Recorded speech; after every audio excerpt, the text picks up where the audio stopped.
Yeah, boy, hi friends, Doc South here, and I was just, woo-wee, trying to, trying to think back. It's a warm day today. I wouldn't necessarily call it insanely hot or anything, but it's warm enough. If you had to be out, spreading uh, black asphalt or heaven knows what, maybe working on a roof somewhere, you'd be moaning and groaning a bit. Uh, it would definitely be one of those days for you. Most folks, I guess, can on a day like this usually have an indoor job, or where they're working they might be able to, well, maybe work a way to find a shadier nook to ply their trade. Like if they're doing a flea market or something, get one of those beach umbrellas and stay out of the sun. Make sure you throw on the old suntan oil and stuff to keep from getting burnt. And before you know it, it's the end of the day and you don't feel too bad about it. Go home, hop in the tub, nice, maybe not an ice cold bath, but not a boiling hot bath either. And next thing you know, you're in bed sound asleep, cuddling perhaps with that special someone. Huh? Yes. So, all in all, I know when I lived down south, I moved down there after a rough divorce. My ex-wife lived up in northern Pennsylvania, where it was kind of actually the mountains of north central Pennsylvania, and it's pretty chilly up there. And and I had a job offer down in North Carolina, the flatlands of North Carolina, working on boilers. Yeah. So I took the job. I was going to need it for child support and all that, and I absolutely fully intended to see to it my kids got their child support and whatever I could send. But I was going to need a fairly decent job to do it, and the offer came in, and I took it. But I remember being on that train, feeling kind of low to begin with, heading south, missing my kids, all that stuff, and had many a night where before I moved down south, spent a good portion of many a night crying my heart out, but at the same time realizing, it wasn't that there was a lot of blame to go around, and well, I just kind of vowed I'd learn to do better. And again, I don't know, somehow or another, I got this job offer in the city of Wilson, working on even bigger boilers. Yeah, there was this guy, Rudy was his name, and he had a company that did water treatment for boilers. You've got to, if you got a big boiler, you've got to be careful about the water you put in it, because these boilers can scale up in a heartbeat.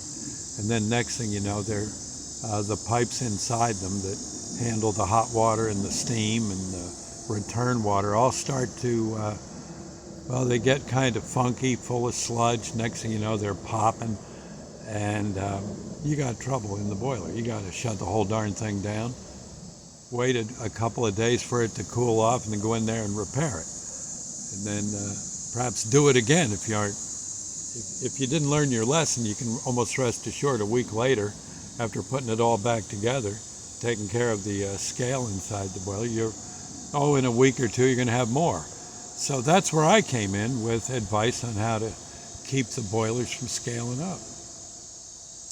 And that's what I did. I went from boiler room to boiler room, plying my trade, and didn't do too bad at it. But all the time, just besides missing the kids, trying to get used to that godforsaken heat. Oh my God, so hot. even at night, I'd wake up in the morning or in the middle of the night, morning too, and just say, oh God, and it's only 7 o'clock in the morning, or it's only 3 in the morning, and look, it's boiling in this room of mine. And but it was funny. After that's how it went for about the first 2 months. After that, you didn't really care. You didn't notice it. It's like somehow you acclimated to the doggone heat. Oh, thank heaven for small favors. And I remember my kids came down to visit me. I may have mentioned that already. It's funny, but the kids seem to have something in them that causes that process to happen even quicker. My kids came down with me. I'm thinking, oh man, I'm going to have to get them to the pool. I got a big bathtub. I'll make them sleep in the bathtub or something. I don't know. Gosh. And the kids were, after about a day, they were fine with the heat.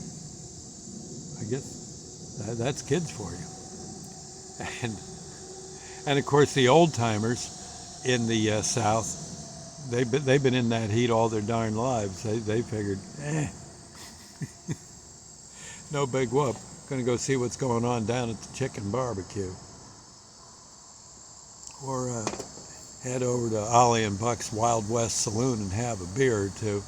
The last thing I wanted was a beer. That just makes you hotter. Oh.